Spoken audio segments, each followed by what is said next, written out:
नमस्कार दोस्तों, अगर आप चाहते हैं कि आपके गार्डन में पूरे मानसून और उसके बाद भी खूबसूरत और खुशबूदार फूल खिलें, तो आज की ये वीडियो आपके लिए बहुत खास होने वाली है। तो फ्रेंड्स, जैसा कि आप जानते हैं कि जून का महीना चल रहा है और इस समय तापमान अधिक रहता है। कुछ प्लांट्स ऐसे भी होते हैं जिन्हें हम अगर जून के महीने में ग्रो करें तो बरसात के समय उसकी ग्रोथ बहुत अच्छी हो जाती है। हम जून के महीने में कुछ ऐसे बल्बस प्लांट भी ग्रो कर सकते हैं जो आगे चलकर अच्छे से ग्रो होकर हमारे गार्डन को पूरी तरह से खुशबू से भर देंगे। ये प्लांट्स बरसात के बाद भी हमें ढेरों खुशबूदार फूल अपने गार्डन में देखने को मिलते रहेंगे। देखिए फ्रेंड्स, ये बल्ब आप देख रहे हैं, ये रजनीगंधा यानी ट्यूबरोज के बल्ब हैं जिन्हें हम कंद भी कहते हैं। ये बल्ब मैंने ऑनलाइन मीशो से सेल चलने के टाइम मंगवाए थे। ये मुझे 50 रुपये में ये पैकेट मिल गया था। ये देखिए, इसमें मुझे बहुत सारे बल्ब मिल गए हैं। आप देख सकते हैं इस पैकेट के अंदर की जो इनमें ग्रोथ स्टार्ट हो गई है, बस इन्हें मिट्टी और पानी के साथ अच्छी धूप मिलना बाकी है। उसके बाद इन जो बल्ब से हमें बहुत बढ़िया खुशबूदार फ्लावरिंग देखने को मिलेगी। तो फ्रेंड्स, ज़्यादा देरी ना करते हुए आज मैं आपको ये बताऊंगी कि बारिश शुरू होने से पहले रजनीगंधा यानी ट्यूबरोज के बल्ब क्यों लगाने चाहिए, सही समय क्या है, कौन सी मिट्टी तैयार करें, बल्ब कैसे लगाएं और किन किन गलतियों से बचें। अगर आप इन आसान टिप्स को फॉलो करेंगे तो कुछ ही महीनों में आपके पौधों पर लंबी लंबी फूलों की स्पाइक्स आएंगी और पूरा गार्डन खुशबू से महक उठेगा। तो फ्रेंड्स, वीडियो को लास्ट तक जरूर देखिएगा ताकि आपसे कोई भी इम्पोर्टेंट पार्ट छूट ना जाए। दोस्तों, रजनीगंधा भारत के सबसे लोकप्रिय फूलों में से एक है। ये बेहद शानदार खुशबू देने वाला एक पौधा होता है। रजनीगंधा के फूल को कहीं कहीं अनजाने या सुगंधराज के नाम से भी जाना जाता है। इसके फूल लंबे समय तक मुरझाते भी नहीं हैं, जिससे गार्डन खुशबू से महकता रहता है।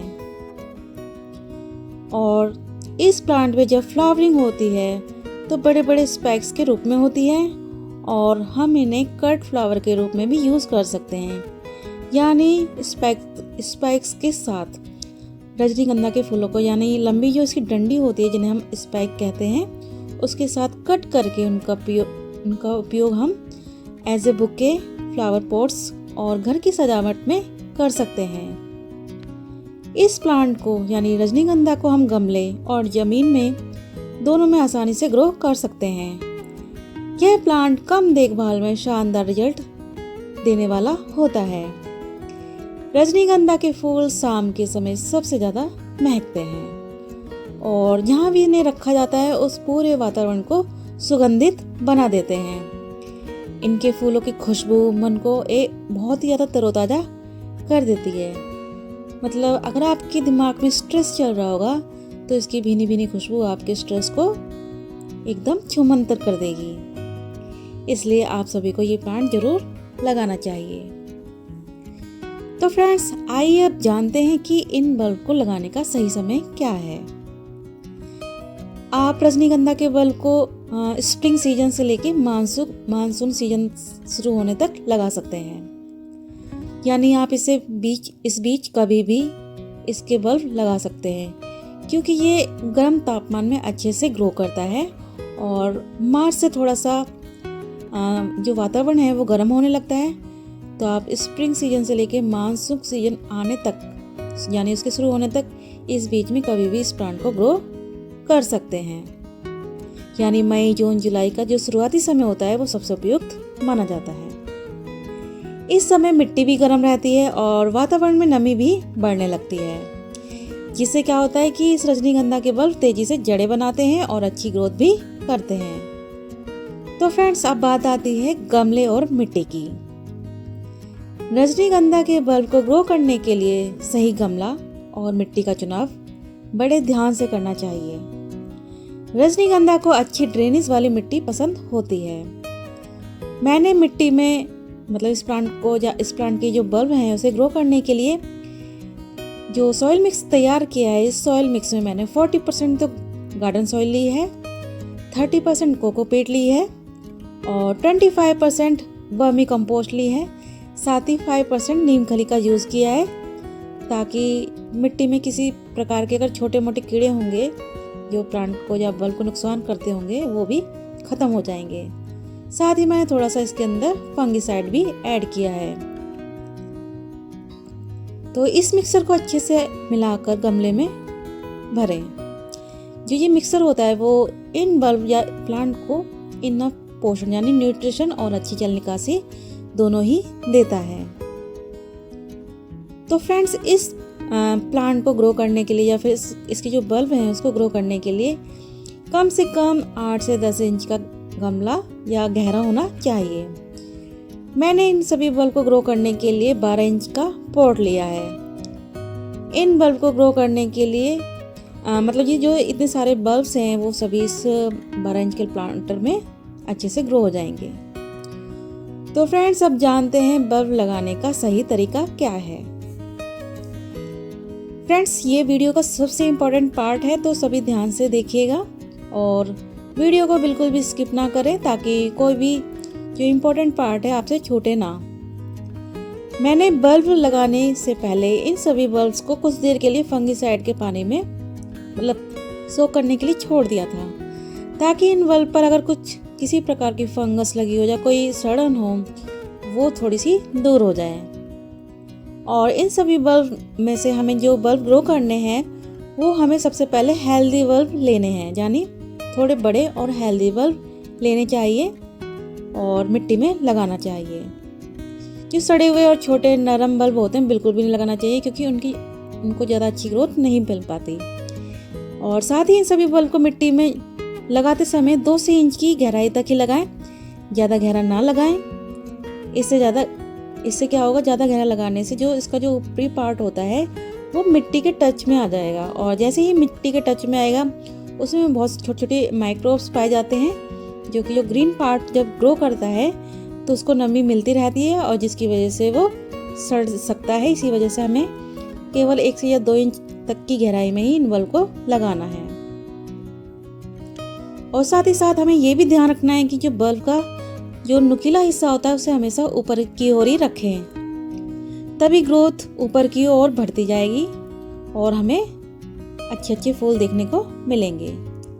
तो फ्रेंड्स, आप देख सकते हैं इनमें पहले से ही ग्रीन पार्ट निकल आया है क्योंकि ये जो पैकेट है मैंने लास्ट मई की स्टार्टिंग में ही मंगाया था, पर कुछ रीजन की वजह से मैंने वीडियो या इन बल्ब्स को ग्रो नहीं कर पाई थी। तो उसी बीच में क्या था, इन्हें हीट और नमी मिलती रही जिसकी वजह से इनका जो ऊपरी का हिस्सा है वो थोड़ा सा निकल आया। इससे क्या है, इससे पहचानने में कोई प्रॉब्लम भी नहीं हो रही है। ये जो नुकीला पार्ट है तो अब मैं इसे आसानी से इस प्लांटर में ग्रो कर सकती हूँ। यदि आप एक बड़े गमले में कई बल्ब लगा रहे हैं तो आपको एक बात का और ध्यान रखना है, इनके बीच की जो दूरी है वो 3 से 5 इंच की होनी चाहिए। तो फ्रेंड्स, सभी बल्ब्स लगाने के बाद आपको इसमें अच्छे से पानी देना है और ये भी थोड़ा सा चेक करना है या ऑब्जर्व करना है कि जब आपने पानी डाला है तो वो नीचे तक ड्रेन आउट हुआ है या नहीं हुआ है। अगर नीचे से ड्रेन आउट हो गया तो इसका मतलब आपने जो सॉइल मीडिया बनाई है वो बहुत ही परफेक्ट है। इसके बाद फ्रेंड, आप 1 या 2 दिन के लिए किसी शेडी एरिया में रख दें।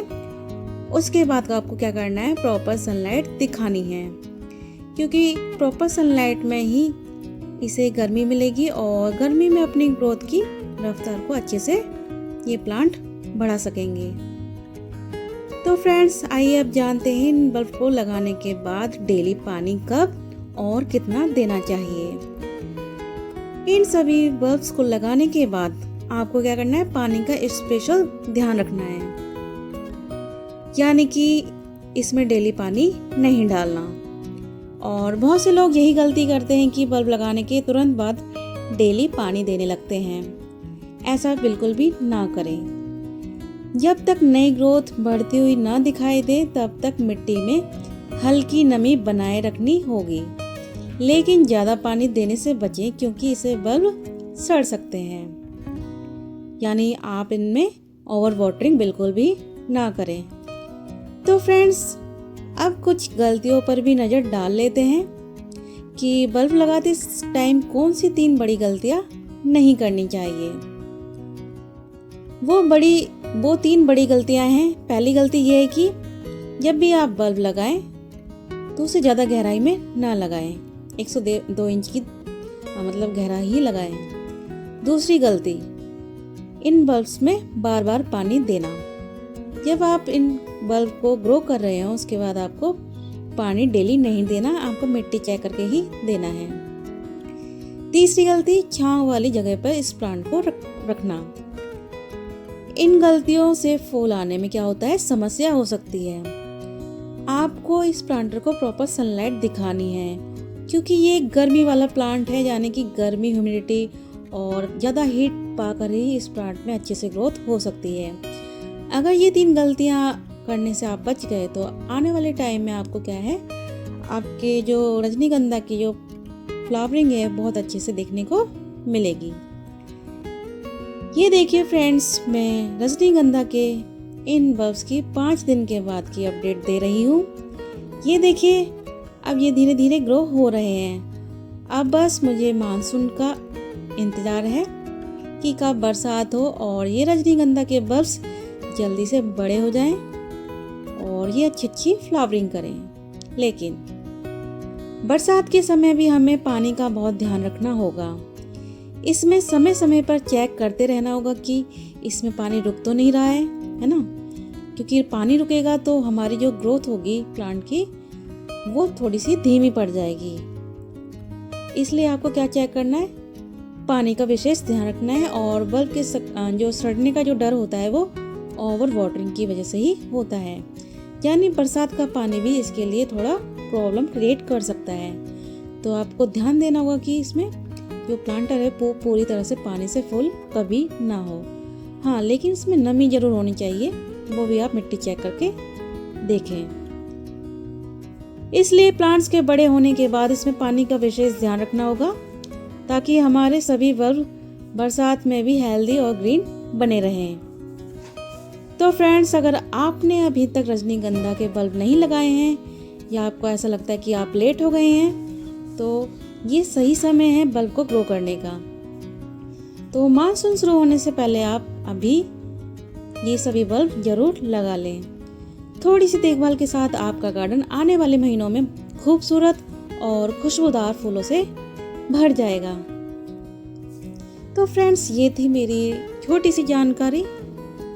अगर आपको वीडियो पसंद आई हो तो लाइक करें, चैनल को सब्सक्राइब करें और हमें कमेंट में ज़रूर बताएं कि आपने रजनीगंधा के बल्ब लगाए हैं या नहीं। और अगर लगा भी लें तो आपके प्लांट जो रजनीगंधा के हैं वो फ्लावरिंग कैसी कर रहे हैं। तो फ्रेंड्स, मिलते हैं ऐसी ही किसी गार्डनिंग वीडियो में। तब तक के लिए stay blessed, stay healthy. Last तक बने रहने के लिए आप सभी का बहुत बहुत धन्यवाद।